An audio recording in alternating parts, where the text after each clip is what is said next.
Bismillahirrahmanirrahim. Assalamualaikum warahmatullahi wabarakatuh.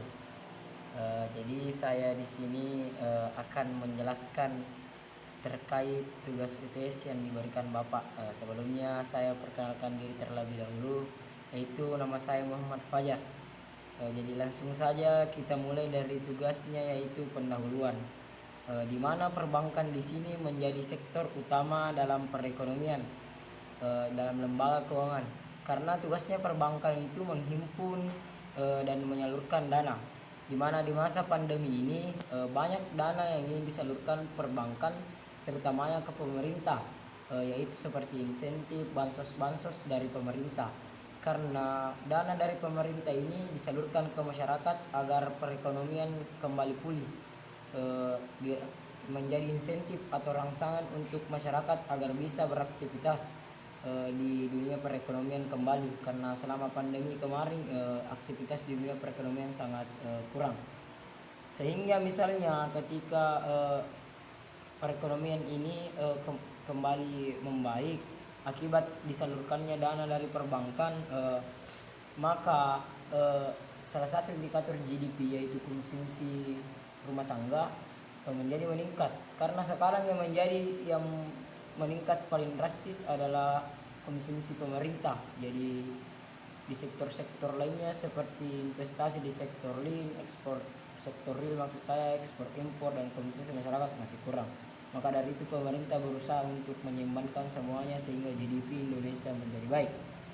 Sementara di sektor keuangan, khususnya di pasar modal, perbankan memiliki bobot besar dalam IHSG, sehingga laporan keuangannya nanti menjadi lirikan dari para investor. Jadi perbankan itu memiliki bobot yang sangat berpengaruh dalam IHSG. Jadi ketika IHSG turun, investor di pasar modal menjadi turun. Jadi perbankan sebaiknya melakukan kebijakan-kebijakan yang membuat ekonomi stabil. Walaupun latar belakang yang ditugaskan oleh Bapak, yaitu mengapa laporan keuangan menjadi cerminannya investor dalam berinvestasi di pasar modal misalnya.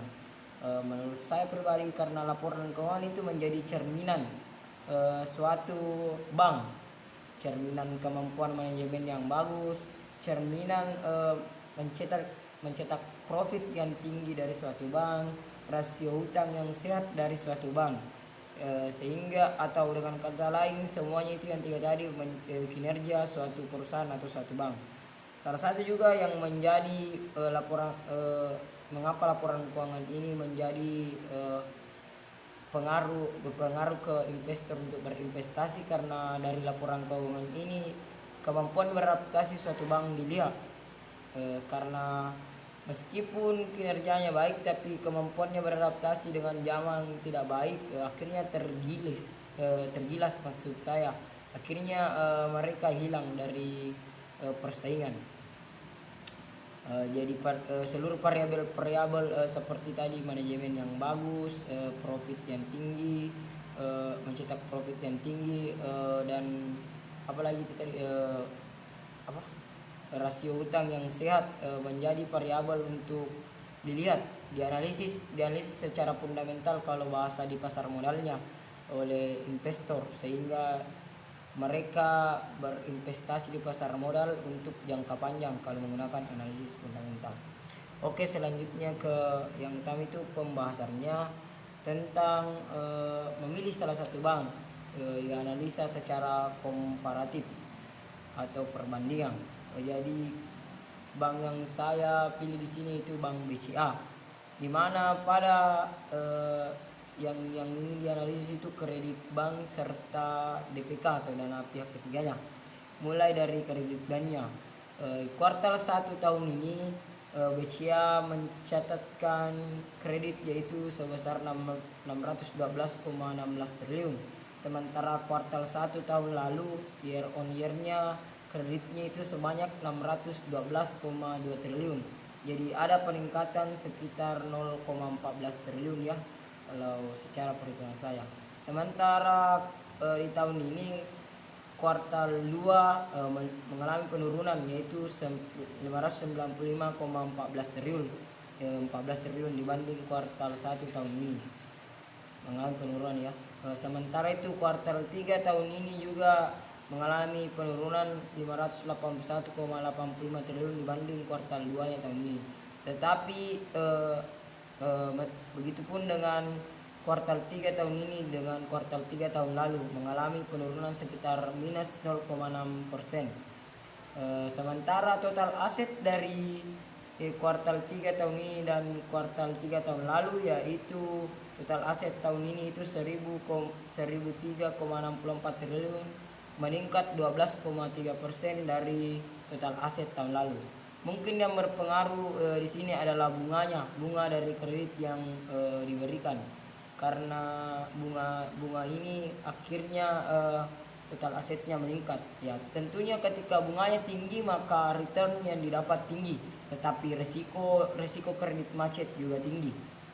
Sementara DBK kuartal 1 pada tahun ini di Bank BCA yaitu 741,02 triliun, dan meningkat di kuartal 2 nya itu 761,6 triliun, dan meningkat lagi pada kuartal 3 nya yaitu 780,68 triliun.